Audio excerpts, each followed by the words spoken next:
हमने जो अभी तक भी हमारा बेसिक्स किया था चैप्टर सेकेंड का, उसके बेस पे आपका फर्स्ट एग्जांपल है, prove that the conic x square minus y square minus 4x plus 2y plus 2 is equals to 0 and x square plus 3y square plus 4 minus 4x minus 6y is equals to 0 are confocal.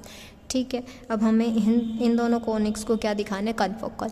दो conics confocal कब होते हैं, हमने confocal की definition में पढ़े थे कि अगर दो कॉनिक्स हैं वो कनफोकल हैं तो उनका फोकस क्या होना चाहिए, फोकस शुड बी सेम। ठीक है, तो इस एग्जांपल में हम यही प्रूव करेंगे। एक बार इस कॉनिक के लिए फोकस की वैल्यू फाइंड आउट कर देंगे और इसके लिए फाइंड आउट कर देंगे। ठीक है, और फिर ये दिखा देंगे कि दोनों की जो वैल्यू आ रही है कॉनिक के लिए वो इक्वल आ रही है तो हमारा जो हम प्रूव करना था हमें वो प्रूव हो जाएगा। ठीक है, फर्स्ट इक्वेशन को हमने, जो फर्स्ट कॉनिक है उसको हमने 1 नाम दे दिया है, सेकंड वाले को हमने सेकंड कर दिया। ओके, अब इसके बाद हमें क्या करना है, इसको क्या करेंगे, हमारी कॉनिक की फॉर्म में लेके आएंगे। कॉनिक की जो नॉर्मल होती है तो एलिप्स हो सकता है, हाइपरबोला, अभी तक हमने यही पढ़े हैं, एलिप्स की मेजर केसेस पढ़े हैं। ठीक है, तो इसको एलिप्स की इक्वेशन की फॉर्म में कन्वर्ट करेंगे। वो कैसी होती है, x square by a square plus y square by b square. बस यहाँ पे क्या हो जाता है, लैम्डा का एडिशन हो जाता है कनफोकल के केसेस में। ठीक है, तो इसको ऊपर एक्स स्क्वायर में, बाय में कोई कांस्टेंट, प्लस में वाई स्क्वायर, बाय में कोई भी कांस्टेंट की वैल्यू, इस टाइप में हमारी इक्वेशन को क्या कर देंगे, मॉडिफाई कर देंगे। वो किस तरह से होगा आपका, हमारे पास इक्वेशन में जो x वाली वैल्यूज थी ना, एक तो एक्स स्क्वायर था और एक x के साथ था नॉर्मल सिंगल वैल्यू, और एक वाई स्क्वायर थी और एक y के साथ सिंगल वैल्यू, और जो कांस्टेंट टर्म थी हम उस 0 वाली साइड में ले गए, हमारे राइट हैंड साइड में ले गए। ठीक है, अब हमने कंप्लीटिंग स्क्वायर मेथड किया है। किसी भी अगर हमारे पास स्क्वायर हो और जो सेकेंड टर्म होती है कि जैसे हमारे पास a प्लस b का फॉर्मूला होता है, ए स्क्वायर प्लस बी स्क्वायर, मतलब दोनों टर्म्स का क्या होता है, स्क्वायर, और साथ में क्या आता है, दोनों की प्रोडक्ट हो जाती है 2 के साथ। मतलब यहाँ पे इन दोनों की वैल्यू आ चुकी है। ठीक है, तो यहाँ पे फर्स्ट टर्म आ गई है और साथ में क्या आ गई है, थर्ड टर्म आ गई है। सेकंड टर्म की हमें नीड है, उस चीज़ को हम क्या करेंगे, यहाँ पे ऐड और सब्ट्रैक्ट करेंगे। ठीक है, इसमें भी और इसमें भी। अब यहाँ पे देखेंगे आपके पास यहाँ पे क्या बन रहा है, इसको अगर हम थर्ड टर्म के फॉर्म में ब्रेक करें तो यहाँ पे हमारे पास क्या क्या आ रहा है, 2 आ रहा है। ठीक है, 2 इंटू 2 इंटू एक्स। अब एक x तो आपकी फर्स्ट टर्म है, ये क्या हो जाएगी, यानी आपकी सेकंड टर्म। ये इंटू में 2 तो होता ही हमारे फॉर्मूले के अकॉर्डिंग, यानी हमारा b किसके इक्वल हो गया, 2 के इक्वल हो गया। तो हमें यहाँ पे क्या चीज़ को ऐड सब्ट्रैक्ट करना है, 2 के स्क्वायर को। तो b को, मतलब b के स्क्वायर को ही ऐड कर देंगे और b के स्क्वायर को ही क्या कर देंगे, यहाँ पे सब्ट्रैक्ट कर देंगे। तो b का स्क्वायर क्या हो गया, 4 को ऐड किया, यहाँ सब्ट्रैक्ट किया, यहाँ b की वैल्यू क्या आ जाएगी आपकी, 1 आ जाएगी। तो 1 को ही ऐड करेंगे और 1 को ही क्या कर देंगे, सब्ट्रैक्ट कर देंगे। यहाँ पे 1 को जो सब्ट्रैक्ट वाला पोर्शन है उसको अंदर लिया, क्योंकि यहाँ पे नेगेटिव साइन कॉमन ले रखा है। यहाँ पे कैसे था आपका, माइनस में वाई स्क्वायर था, प्लस में 2y था।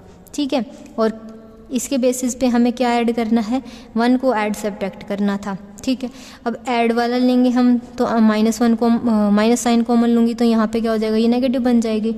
ठीक है, पर जो स्केयरिंग वाली क्वांटिटीज़ है वो हमेशा क्या होती हैं, पॉजिटिव होती हैं। इस वजह से हम यहाँ क्या करेंगे, जो नेगेटिव वाली क्वांटिटी है उसको इनके साथ में रखेंगे ताकि हम नेगेटिव साइन लें कॉमन, तो जस्ट इसके पास नेगेटिव साइन बचे। तो वही होगा आपका, यहाँ पे बाहर क्या आ गया, प्लस में 1, किसके इक्वल था, -2। अब कॉन्स्टेंट क्वान्टिटीज़ को दोनों को वहाँ ले जाएंगे, यहाँ हो गया 4 - 1 - 2, यहाँ क्या हो गया आपका, स्क्वायर्स को कंप्लीट कर लिया है। यहाँ किस चीज़ का स्क्वायर बन गया आपका, x - 2 होल स्क्वायर माइनस में 4 - 1 होल स्क्वायर इक्वल्स टू 1। इसको सॉल्व करने के बाद आपके पास क्या आ गया, 1। अब जो हमारी कॉनिक की इक्वेशन होती है, अब यहाँ देखो बीच में क्या है, नेगेटिव साइन है। ओके, यानी जो कॉन्स्टेंट्स है ना आपके नीचे होते हैं, जो एक्स स्क्वायर और वाई स्क्वायर के, वो क्या हैं, दोनों अपोजिट साइन के। इस वजह से यहाँ पे किस चीज़ की फॉर्मेशन हो गई है, हाइपरबोला।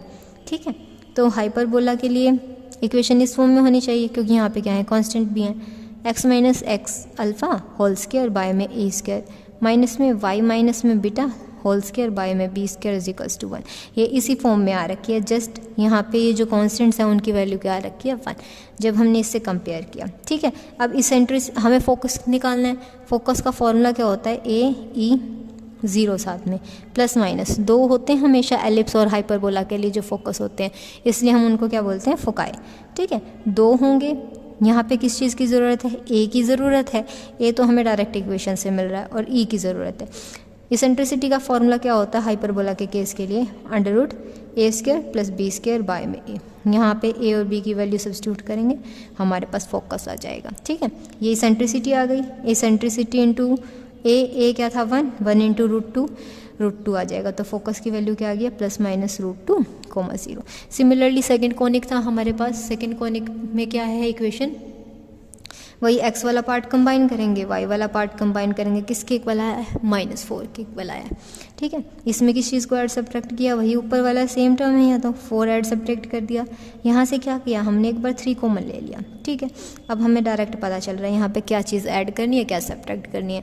यहाँ पे वही ऊपर वाले की तरह सेम है, बस यहाँ पे साइन नेगेटिव नहीं है, तो वही है +1 करेंगे -1 करेंगे, बट बाहर मल्टीप्लाई में क्या है 3, तो 3 को ही ऐड करेंगे और 3 को ही क्या करेंगे, सब्ट्रैक्ट करेंगे। ठीक है, यहाँ -4 था, 4 को ऐड किया था वो तो अंदर ले गए, और सब्ट्रैक्ट किया हुआ यहाँ लिखा था, इक्वल क्या था -4 के, ये 4 उधर चला गया। ठीक है, अब यहाँ से जो 3 हमने सब्ट्रैक्ट किया था ना, वो 3 यहाँ पे इसके इक्वल में आ गया। माइनस में 3 था ना, प्लस में किया था वो तो इस ब्रैकेट में इंक्लूड हो गया, -3 हमारा इधर आ गया। ठीक है, अब ये 3 हमने क्या ले लिया, यहाँ पे डिवाइड में ले लिया, यहाँ पे भी और यहाँ पे भी। यहाँ क्या बच जाएगा आपका 1, ये इसके डिवाइड में हो गया।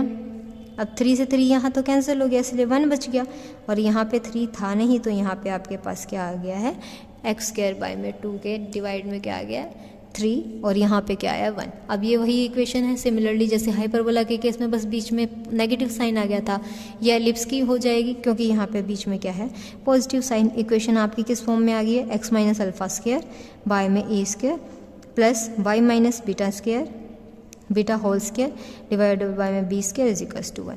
तो a² हमारे पास क्या आ गया 3 एंड b² हमारे पास क्या आ गया 1। अब हमें यहाँ क्या करना है, इसेंट्रिसिटी निकालनी है। वही इसेंट्रिसिटी की हमें क्यों ज़रूरत पड़ेगी, क्योंकि फोकस में नीड है। फोकस का फॉर्मूला क्या होता है, a × e हमने निकाल लिया यहाँ पे वैल्यूज़ को सब्स्टिट्यूट करके, तो इसेंट्रिसिटी आ गई है हमारी √2/3। ठीक है, वैल्यू सब्स्टिट्यूट की, √3 इंटू में √2/3, 0। √3 से √3 कैंसिल, तो फोका ये हमारी क्या आ गई है, ±√2, 0। पीछे भी हमारे उस कॉनिक के लिए यही फोकस आया था, और सेकंड कॉनिक के लिए भी हमारे पास यही फोकस आ गया। तो जब 2 कॉनिक्स के आपके पास फोकस सेम होते हैं, तो हमारे पास क्या हो जाते हैं, वो दोनों कॉनिक्स एक दूसरे के कनफोकल हो जाते हैं। यही हमें इस एग्जाम्पल में क्या करना था, प्रूव करना था।